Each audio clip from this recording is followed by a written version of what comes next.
Blessed evening po sa ating lahat. Nandito na naman si Len para sa ating ika-238 day na ating share ng devotion video. Patatawarin po at pagpasensyahan kung natagalan na naman bago tayo makapag-post na ating share ng devotion video dahil thanks God, nagkalooban tayo na makapagpahinga ng maaga ngayon.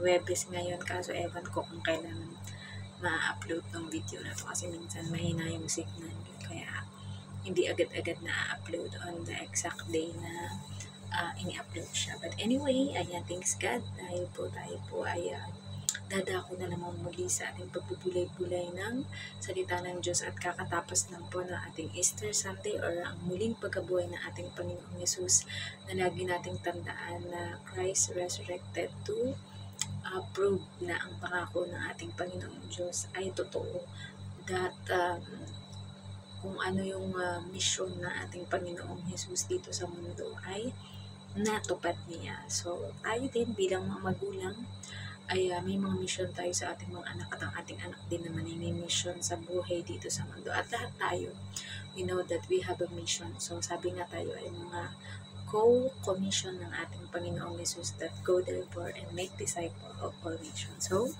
bago po tayo dumako ng ating pagbubulay-bulay ng salita ng Diyos, kaya salamat sa lahat ng mga natatamasa natin sa bawat araw, kalakasan at masayang buhay. Ayan, meron mga naging balita na meron na naman dito sa Hong Kong na isang OFW na kinitil na naman ang kanyang sariling buhay, dala ng mga problemang pinagdadaanan. Pero sabi nga tayo that we are the believers of Christ, we are the believer of God, and we know na anumang mga problema o pagsubok ay laging may solusyon. Basta wag tayong panghihinaan ng loob, keep the faith to God, and always meditate to His Word. Para yan yung shield natin or sandata natin sa mga pagdadaanan natin sa buhay. So let us pray. Ama namin Diyos na makapangyarihan sa muli, nagpapasalamat po kami sa buhay, kalakasan at hininga na ipinagkakalab niyo sa amin.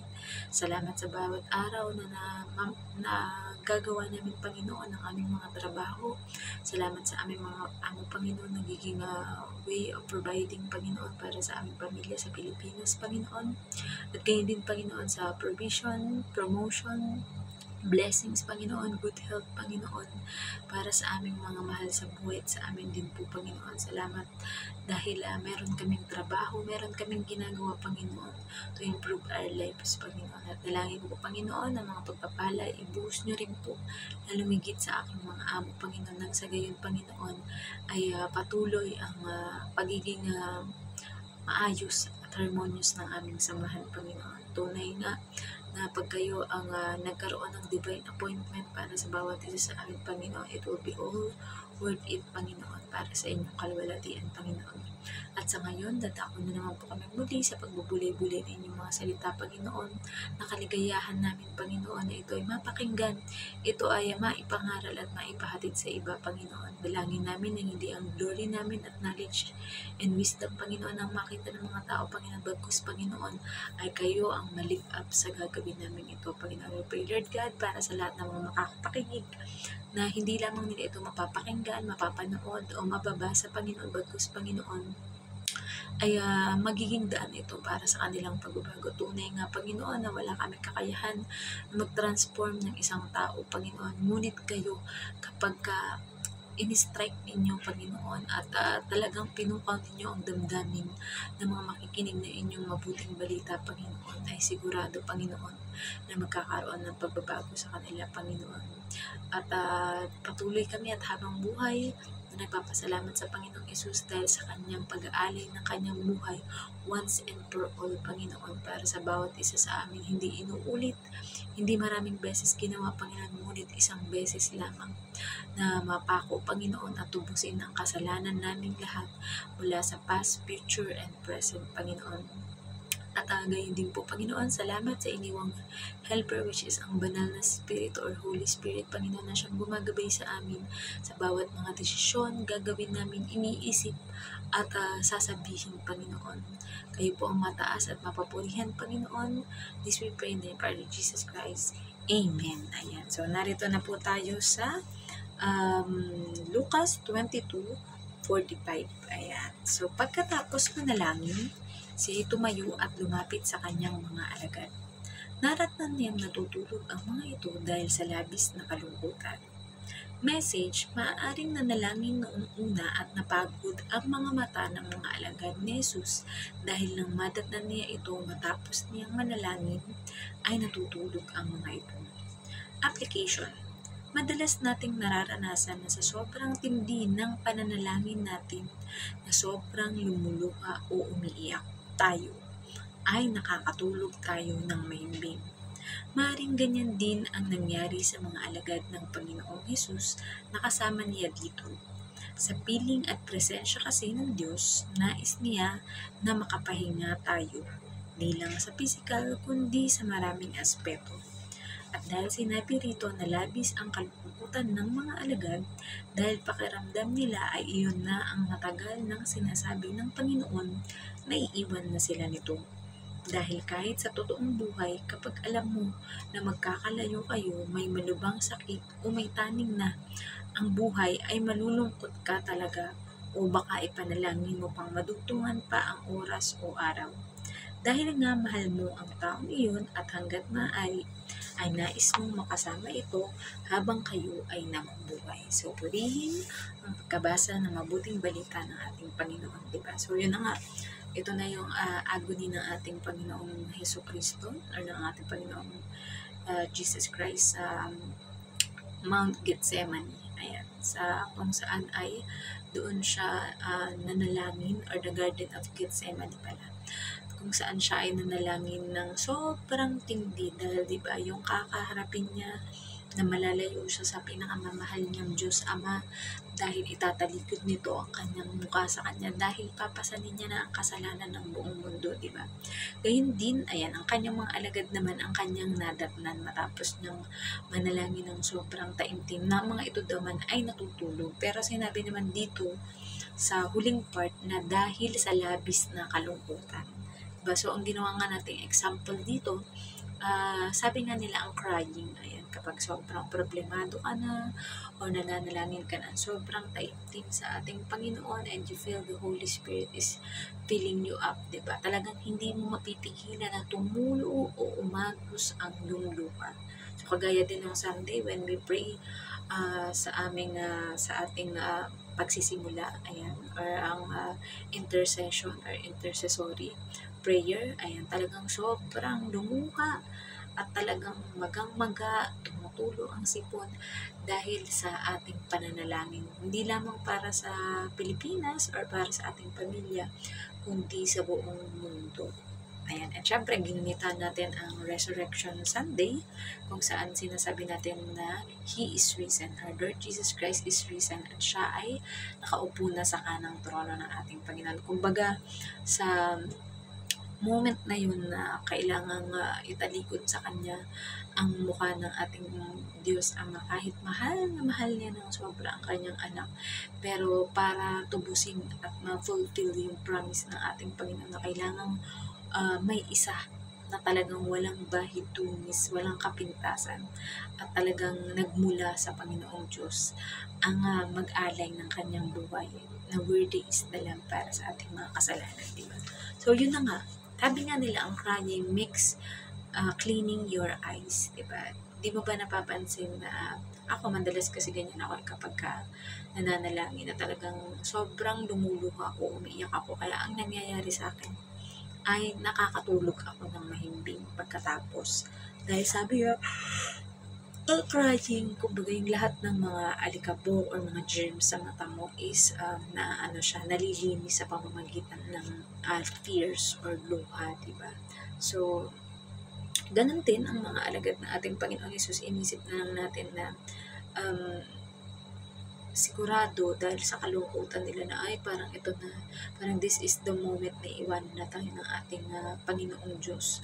So, malamang nanalangin din sila. And syempre, siguro maraming bumabagabag sa kanilang isipan na paano na sila kapag ka nawala ng Panginoong Jesus, di ba? Syempre, for 3 years kasama nila nagmi-mission, nagpapagaling, gumagawa na himala. Kumbaga, they respect our Lord Jesus Christ as their leader, di ba? As their Lord. And parang iniisip nila na parang maaabandonan sila the moment na tuluyan ngang mawala ang ating Panginoong Yesus, di ba? Pero syempre, parang kagaya din sa atin dito sa mundo, di ba? Kahit gano'n natin kamahal ang isang tao, asawa man natin to, anak, kapamilya, kaibigan, di ba? Or kahit sino, once na super napalapit sa'yo or super naging close sa'yo, di ba kapag moment na talagang sila ay may taning ng buhay, may sakit, di ba? Or naghihiwalay, diba, papapa-prayer ka talaga kay Lord na, Lord, pwede ba i-extend mo naman yung buhay ko or buhay ng taong ito para matagal pa kaming magkasama, diba? And sigurado, maaaring ganun din yung hiniling ng mga alagad ng ating Panginoong Yesus. Pero sabi nga ay kailangang mangyari at maganap kung ano ang misyon na inilaan ng ating Diyos Ama para sa ating Panginoong Yesus, diba? So, hindi natin hawak ang buhay ng kahit sino.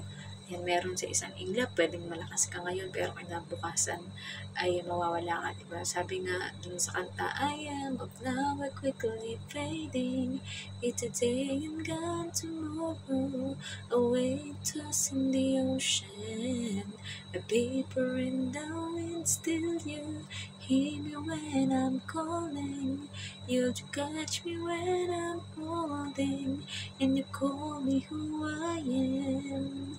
I am yours, I am yours.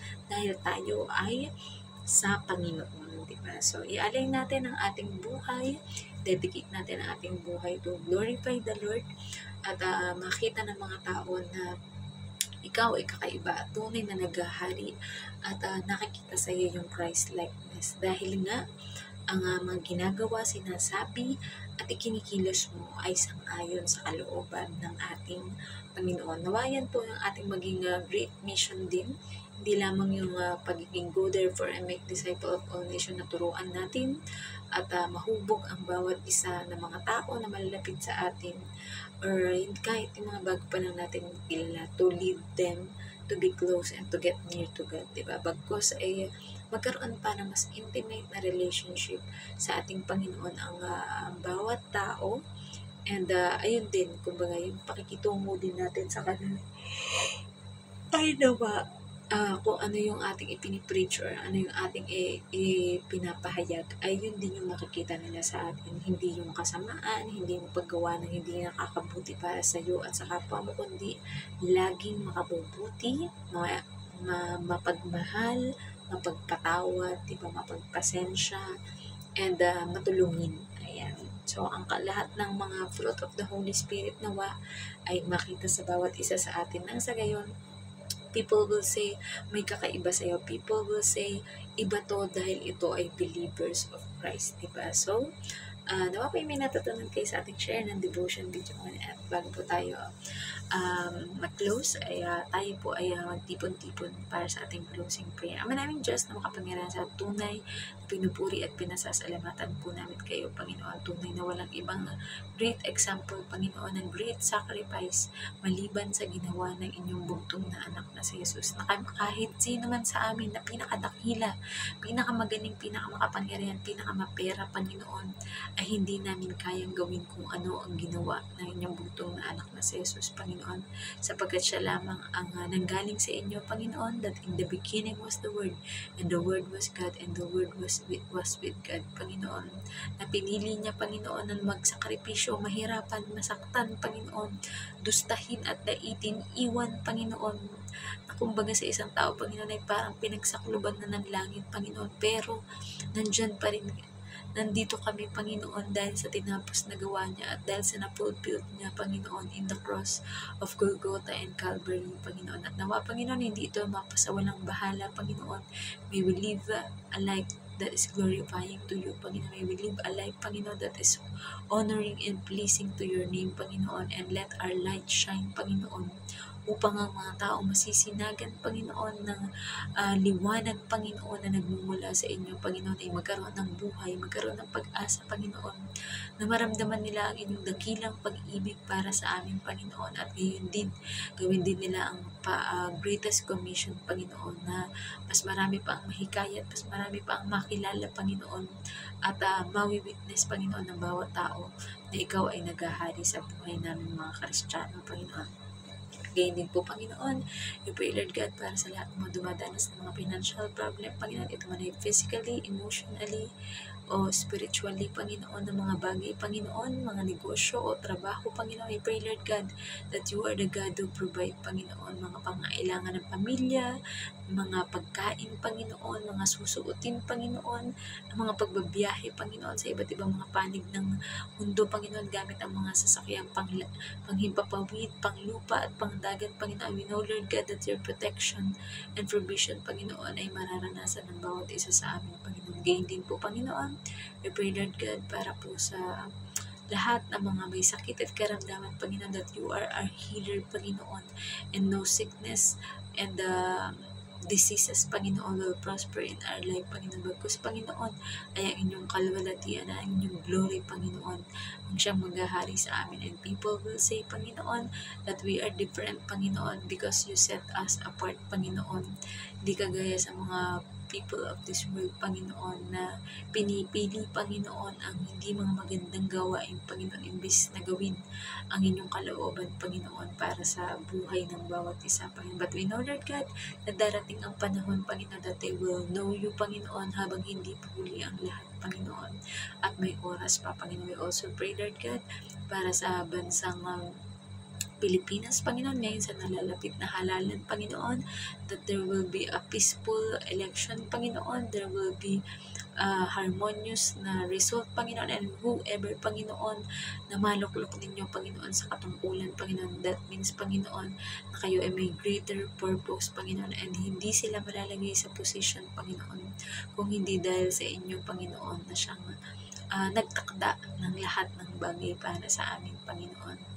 At dinadalangin din po namin, Panginoon, ang bansang ito na Hong Kong, Panginoon, na kung saan kami ay may trabaho, Panginoon, at nakakapag-provide o nakakapagpadala sa aming mga kapamilya sa Pilipinas. Panginoon, pray, Lord God, na kalooban niyo po ang masunod kung hanggang gaano katagal kami bilang OFW, Panginoon, na mananatili dito, Panginoon. But we know, Lord God, that you will fulfill your promise just as how you promise it, Panginoon, mula kila Noah, Panginoon, at sa lahat ng mga tauhan sa Bible, Lord God. We also pray, Lord God, para po sa mga pastors, priests, evangelists, prophets, mga student, teachers, Panginoon, mentors, Panginoon, that doing whatever they can, Panginoon, para papurihan at dakilain ka, Panginoon.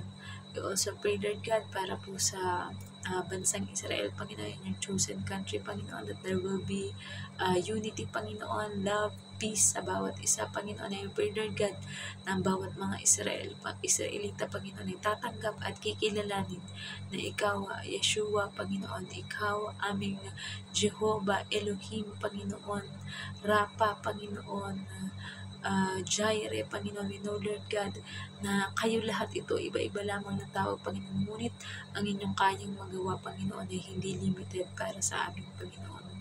At alam namin na ito ay laging fresh sa bawat araw, Panginoon, na pag-ibig ninyo sa amin, Panginoon. And we pray, Lord God, para po sa mga salvation ng mga mahal namin sa buhay, mga hindi pa namin kakilala, Panginoon, na aming makakausap o makakaklose, Panginoon, na tulungan niyo po kami, empower us, Lord God, na kaya namin makapag-speak, Panginoon, ng Word of God, Panginoon. Kaya namin, Panginoon, magbigay ng mga example, Panginoon, at lalong higit, Panginoon, you know, we have love, Panginoon, na nagmumula sa inyo, Panginoon, upang maibahagi din namin ito sa aming kapwa, Panginoon. Tunay na pinupuri, pinadakila at pinasasalamatan ka po namin, Panginoon. At kung meron man kami mga nakalimutang idalangin, Panginoon, ay kayo na po ang siyang magdagdag. Hindi po, Panginoon, na mga kapwa namin, mga OFW, Panginoon, na makakauwi, Panginoon. Ingatan niyo po sila, Panginoon, sa iba't ibang panig ng mundo man sila naroroon.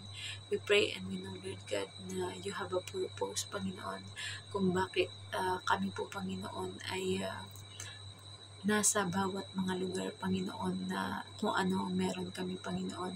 Hindi po ito mga aksidente, Panginoon, bagkus, Panginoon, ay itinakda ninyo na maranasan namin ang lahat ng mga mabubuting bagay na ito, Panginoon. Ikaw ang mataas at mapapurihan sa aming buhay, Panginoon, hanggang sa mga susunod na pag-aaral pa po, Panginoon. This we pray in the name of Jesus Christ. Amen. Good night pa sa ating lahat and God bless. Bye-bye.